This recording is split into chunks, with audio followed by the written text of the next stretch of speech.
ঘন্টার কাঁটা আছে 9 এবং 10-এর মাঝখানে, ঠিক আছে, আর মিনিটের কাঁটা আছে 6-এর ঘরে। তাহলে আমরা কি বলবো? হাই বন্ধুরা, আশা করি তোমরা সবাই ভালো আছো এবং সুস্থ আছো। আজকে আমরা কিভাবে দেওয়াল ঘড়ি দেখতে হয়, কিভাবে দেওয়াল ঘড়ির সময় বলতে হয়, আমরা একদম সহজে শিখে যাব। তাহলে শুরু করার আগে তোমরা এখনো যারা আমার চ্যানেলটি সাবস্ক্রাইব করোনি তারা অবশ্যই চ্যানেলটি সাবস্ক্রাইব করবে এবং সঙ্গে থাকবে পরবর্তী ভিডিওটি সর্বপ্রথমে তোমাদের মোবাইলে পাওয়ার জন্য। এবং অলরেডি যারা সাবস্ক্রাইব করে রেখেছো তাদের অসংখ্য ধন্যবাদ। তো বন্ধুরা, আমার ভিডিওটি যদি তোমাদের ভালো লাগে তাহলে অবশ্যই একটা লাইক, কমেন্ট এবং শেয়ার করবে। তাহলে চলো শুরু করা যাক।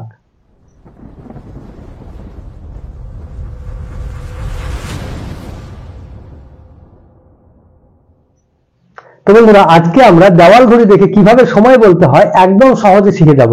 তবে ভিডিওটি সম্পূর্ণ দেখবে, তাহলেই কিন্তু তোমরা বুঝতে পারবে। তাহলে চলো দেখে নিই। তো বন্ধুরা, প্রথমে আমরা সময় সম্বন্ধে জেনে নিই। দেখো, আমরা একদিন সমান 24 ঘন্টা ধরি। 24 ঘন্টায় একদিন হয়। এই 24 ঘন্টার মধ্যে 12 ঘন্টা দিন আর 12 ঘন্টা রাত্রি হয়, ঠিক আছে। দেখো, আমাদের ঘড়িতে কিন্তু 12 পর্যন্ত আছে। রাত্রি 12টা থেকে দুপুর 12টা পর্যন্ত 12 ঘন্টা, আবার দুপুর 12টা থেকে রাত্রি 12টা পর্যন্ত 12 ঘন্টা, ঠিক আছে। এই হলো 24 ঘন্টা।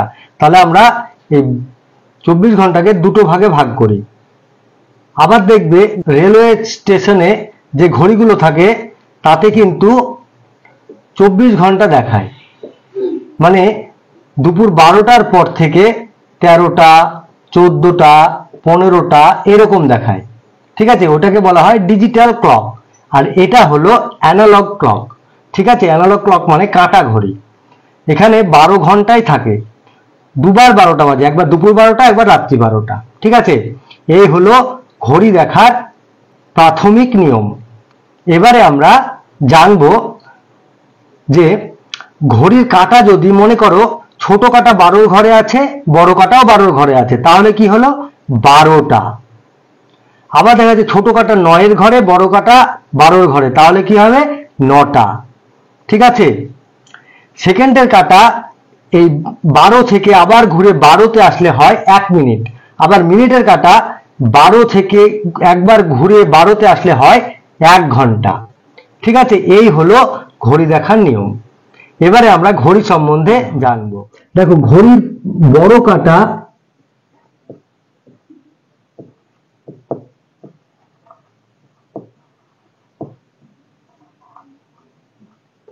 সেকেন্ড,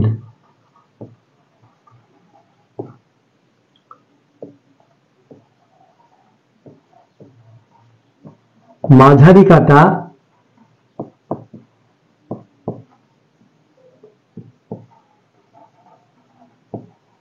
মিনিট,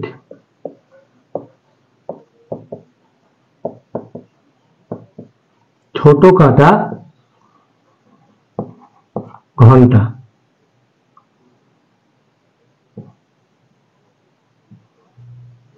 বড় কাঁটা এটা, তাহলে এটা সেকেন্ডের কাঁটা। মাঝারি কাঁটা এটা, তাহলে এটা মিনিটের কাঁটা। আর ছোট কাঁটা এটা, মানে এটা ঘন্টার কাঁটা। সবসময় মনে রাখবে, বড় কাঁটা সেকেন্ড দেখায়, মাঝারি কাঁটা মিনিট দেখায় এবং ছোট কাঁটা ঘন্টা দেখায়। সব থেকে বেশি ঘোরে কে? বড় কাঁটা, মানে সেকেন্ডের কাঁটা। তারপরে কে ঘোরে? মিনিটের কাঁটা। তারপরে একদম আস্তে আস্তে ঘোরে ঘন্টার কাঁটা, ঠিক আছে। এই কাঁটাটা একবার 12 থেকে আবার 12তে ঘুরে আসলে হবে 1 মিনিট। বোঝা গেল? সেকেন্ডের কাঁটা 12 থেকে ঘুরে আবার 12তে আসলে হয় 1 মিনিট। 1 মিনিট মানে মাঝারি কাঁটাটা এই এক ঘর থেকে এক ঘর সরে, ঠিক আছে। দেখা যাচ্ছে এই যে ঘড়িটা আগে দেখে নাও, ঘড়িটা সম্বন্ধে একবার ধারণা করো। দেখো 12, 1, 2, 3, 4, 5, মানে 12 পর থেকে 1, 2, 3, 4, 5, 6, 7, 8, 9, 10, 11, 12, ঠিক আছে। 1, 2, 3, 4, 5, 6, 7, 8, 9, 10, 11, 12, এই হচ্ছে ঘড়ির সংখ্যা। এবার দেখো তার মধ্যে মধ্যে ছোট ছোট থাকে 1, 2, 3, 4, 5, মানে এটা হলো 5 মিনিট, ঠিক আছে। 6, 7, 8, 9, 10, আবার এখানে 10, দেখো 11, 12, 13, 14, 15, তাহলে এটা 15, 16, 17, 18, 19, 20, এটা 20, 21, 22, 23, 24, 25, 26, 27, 28, 29, 30, 31, 32, 33, 34, 35, 36, 37, 38, 39, 40, 41, 42, 43, 44, 45, 46, 47, 48, 49, 50, 51, 52, 53, 54, 55, 56, 57, 58, 59, 60। বোঝা গেল? তাহলে এগুলো কি মিনিট?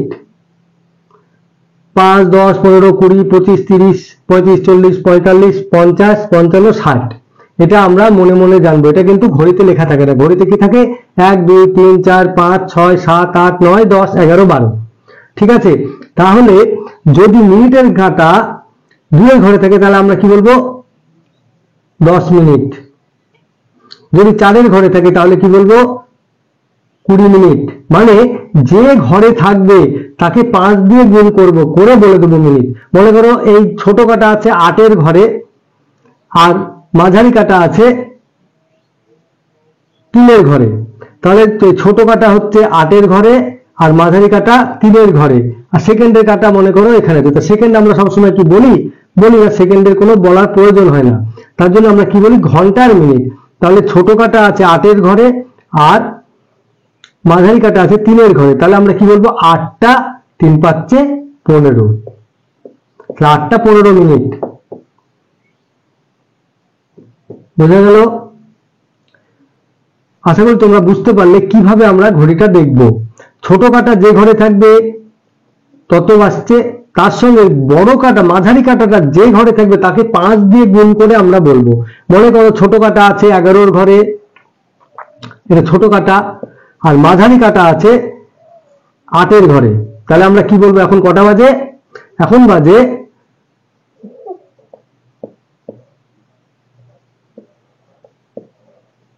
এখন বাজে 11টা 40 মিনিট। 11টা 40 মিনিট। তাহলে আশা করি তোমরা বুঝতে পারলে যে ছোট কাটা যে ঘরে থাকবে সেটাই বাজছে, আর বড় কাটা যে ঘরে থাকবে তার সঙ্গে 5 দিয়ে গুণ, তাহলেই ঘড়ি দেখা শিখে যাবে।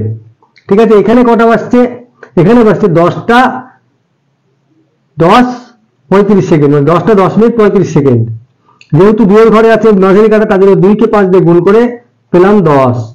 আবার যদি 3 এর ঘরে থাকে তাহলে 3 কে 5 দিয়ে গুণ করে 15, 4 এর ঘরে থাকে 4 5 20, 5 এর ঘরে থাকলে 25, 6 এর ঘরে থেকে 30।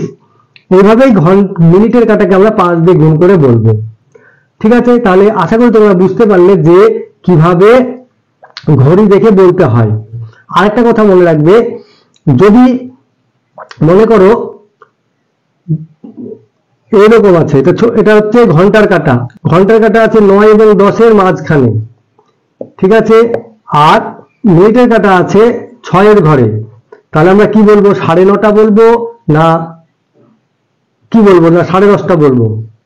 আমরা বলবো 9:30। যে কাটা পার হয়ে যাবে এবং যার নিচে থাকবে ঘন্টার কাটাটা, তখন আমরা সেইভাবে বলবো। মনে করো 10টার কাছাকাছি চলে গেছে, আর মিনিটের কাটা 9 এর ঘরে আছে, আর ঘন্টার কাটা 10 এর কাছাকাছি চলে গেছে। তাহলে আমরা কি বলবো? 9:45। ঠিক আছে, 10টা বাজতে 15 মিনিট বাকি। বোঝা গেল? আবার দেখা যাচ্ছে ঘন্টার কাটাটা 1 এর ঘরে আছে এবং মিনিটের কাটাটা আছে 3 এর ঘরে। তাহলে আমরা কি বলবো? 1টা 15 মিনিট বা 1:15। ঠিক আছে, 3 কে বলা হয় 1:15 আর 9 কে বলা হয় 15। এই কথাটা মনে রাখবে। আর যখন ঘন্টার কাটা দেখা যাচ্ছে 4 এর ঘর ছেড়ে একটু বেরিয়ে এসছে কিন্তু 5 এর ঘর পেরোয়নি, তাহলে আমরা কি বলবো? 4টে। এবার যদি একটু বেরিয়েছে তাহলে কি হবে? ঘন্টার কাটা দেখা যাচ্ছে, মিনিটের কাটা দেখা যাচ্ছে এরকম এসছে 5 এর ঘরে, তাহলে আমরা কি বলবো? 4:25। ঠিক আছে, আবার এই কথাটাই মনে রাখবে যে ঘন্টা মনে করো এখান থেকে 8, এখানে 9, এর মধ্যে যেখানেই থাক আমরা 8টাই বলবো। তো বন্ধুরা, আশা করি তোমরা বুঝে গেলে কিভাবে দেওয়াল ঘড়ি দেখতে হয়। এইভাবে তোমরা প্র্যাকটিস করবে, যত প্র্যাকটিস করবে তত শিখবে। ভালো থাকবে, সুস্থ থাকবে, মন দিয়ে লেখাপড়া করবে। আজ তাহলে আসি, টাটা।